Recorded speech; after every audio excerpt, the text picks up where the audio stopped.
How to use AI as a doctor. Hey everyone, I'm Dr. Paul Prado, and today we're talking about something that every medical student and doctor needs to understand. Not in 10 years, but right now. How do you use AI as a doctor? Not to replace you, but to make you significantly better.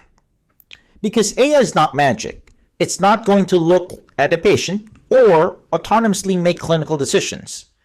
AI is a tool, and like any tool in medicine, its value depends entirely on the quality of the information you feed it and how you ask your questions. So let's break it down step by step. AI is only as good as the question you ask. One of the most common mistakes I see doctors make is this. They approach AI like a search engine. They type in something vague, patient with abdominal pain, what should I do? And the answer they get back is equally vague. AI does its best to work when you give it structured clinical data, relevant findings, accurate chronology, and clear questions. Think of AI like a consultant. It can only process what you tell it. It won't make assumptions. So your job as a clinician is still the same. Take the history, do a thorough physical exam, and gather the right labs and imaging.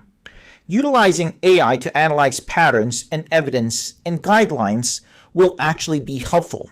It doesn't replace your clinical exam, and it becomes more accurate because it's focused. AI works by systematically analyzing existing medical literature, published protocols, clinical guidelines, thousands of diagnostic pathways, outcome data for similar presentations. But the key word is systematic. AI thinks in a stepwise diagnostic process. Identify major symptoms, extract key risk factors, compare your data with known patterns, generate a differential, rank diagnosis based on probability, suggest the next steps in testing or management, and then provide treatment options with supporting evidence. It's basically the world's fastest clinical reasoning engine. But it only works when you provide the right data set. Poor data equals poor reasoning. Excellent data, incredible powerful reasoning. So, how should doctors actually use AI? Identify the relevant data. Before asking AI anything, gather the vital signs, the symptom onset and timeline, pertinent positives and negatives, and your exam findings. You should also consider your laboratories and your imaging results. It gives AI a structured clinical snapshot. So one of the most important thing is actually understanding how to ask proper questions, and this is prompting. Before we actually get started, you have to determine what type of prompt you're going to be asking ChatGPT or any form of AI. What do you want it to act as? And in this specific example, we wanted to ask to act as a general surgeon, and then you provide it with information on what you want as an outcome before actually giving the information. So, what type of outcome do you want? And this includes providing me with differential diagnosis and proper workup. What do I order? Once I give you the information that I've gathered, what type of information do I need to order to either confirm or negate a diagnosis in that differential to come up and rule in, rule out which specific problem exists. Afterwards, the prompt follows: what are the management plans and options do patients have for each disease process? Or you can ask this separately afterwards once you have your differential, or you can ask it up front. And this would be a lot of information that's going to be given. But in this specific case, if you do that, it would actually give you the risk, the benefits of each, and then possible outcomes, including complications. And if it is cancer related or any malignancy form, what is your chances of survival? And the most important thing when you start asking that one with regards to treatment outcomes is asking for site reference, because that is one way that you can actually click and verify the information if this is something that's trusted source, which include any major organizations such as ACS, ASCRS, SAGES, or if the literature is based on a publication coming from PubMed. So you can actually look at the literature. So that would be the main prompt, in which how do you want it to act? What differential diagnosis do you consider? And what are going to be the specific ancillary findings or laboratories and imaging that we should be ordering, or procedures to be performed to confirm the diagnosis, rule in, rule out, and what management options do patients have? After you have that first prompt, then the information can be typed in under there. And the most important thing is don't put anything that will violate HIPAA. And this would be in this specific scenario, we have a 70-year-old male with a history of right lower quadrant pain, constipation, and blood in the stool with 30-pound weight loss. So that's the basic gist. As surgeons, we really go just into the specific things which are important to us. And medical history is pertinent for hypertension, hyperlipidemia. He's a non-smoker, no previous surgery, and denies any colonoscopy. And that's a very important thing, because he's having GI symptoms and no previous workup was done. No other relevant findings, and physical exam shows normotensive, normal heart rate, regular rate and rhythm, and clear breath sounds to auscultation. Everything else is normal. And on exam, scaphoidin with a firm mass in the right lower quadrant, non-mobile and non-tender. So that's the most important pertinent positive. No guarding, no edema on extremities, which could be related to if the patient's at risk for DVT.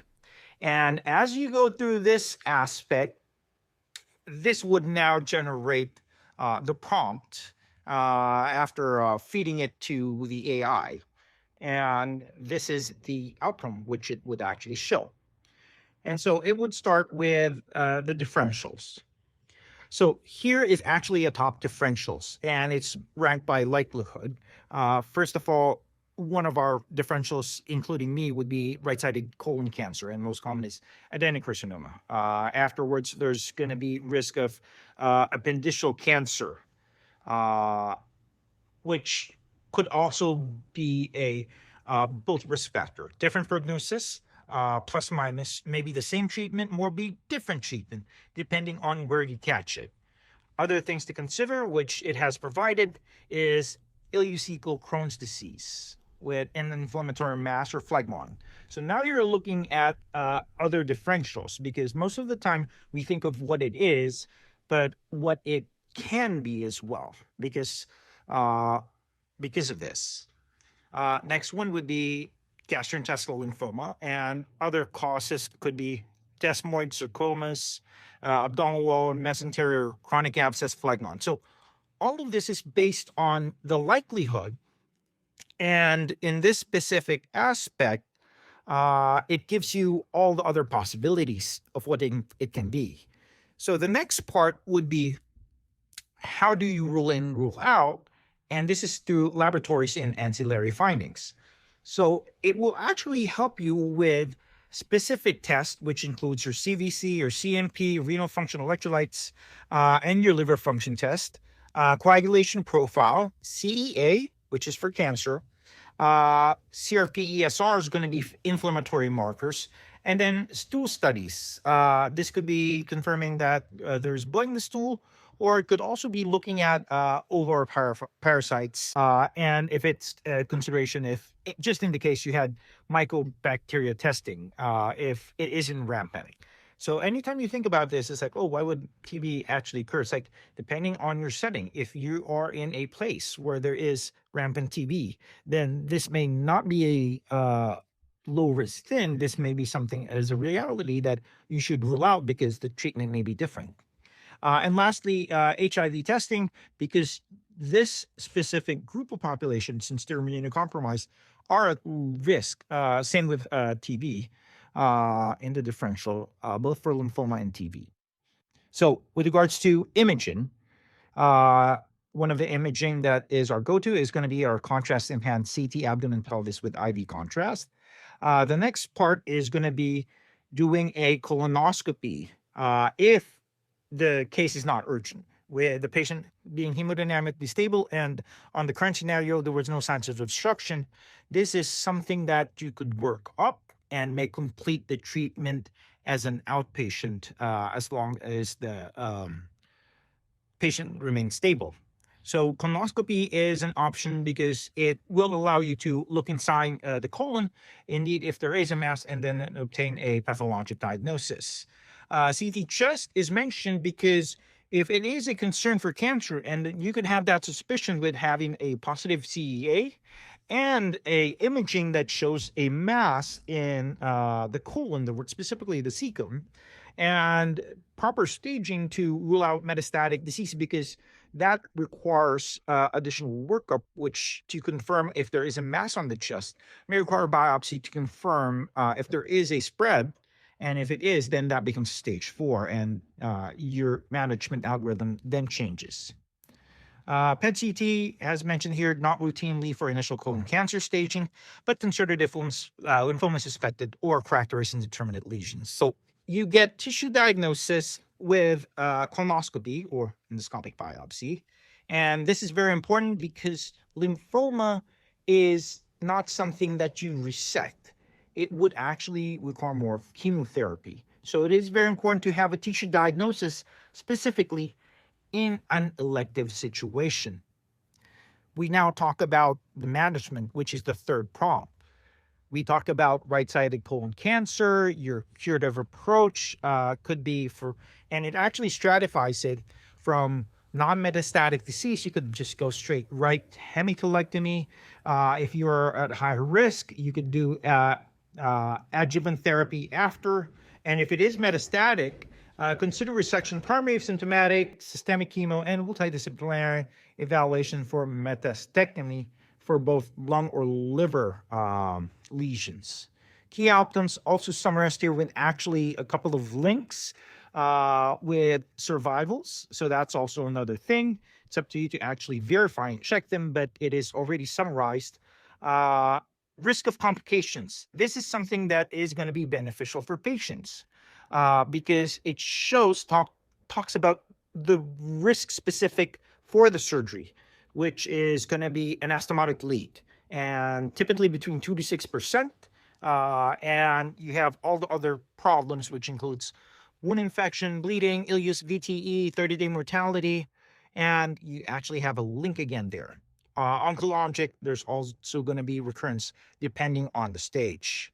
So when to consider surgery, urgent, also a very important thing, which we talked about before. And these are signs of obstruction or perforation because instead of the pathology, you're discussing now the mechanical issue, which is going to affect your physiology. And this continues to go through appendiceal mucinous neoplasm. What are the risks? What are the management? Eocecal Crohn's disease, wherein medical therapy would be your primary treatment of ileocecal tuberculosis. And on the last aspect, you have GI lymphoma. And this is very important because in GI lymphoma, the primary treatment of lymphoma, if it is a mass, without any surgical complications or mechanical complications, is actually chemotherapy.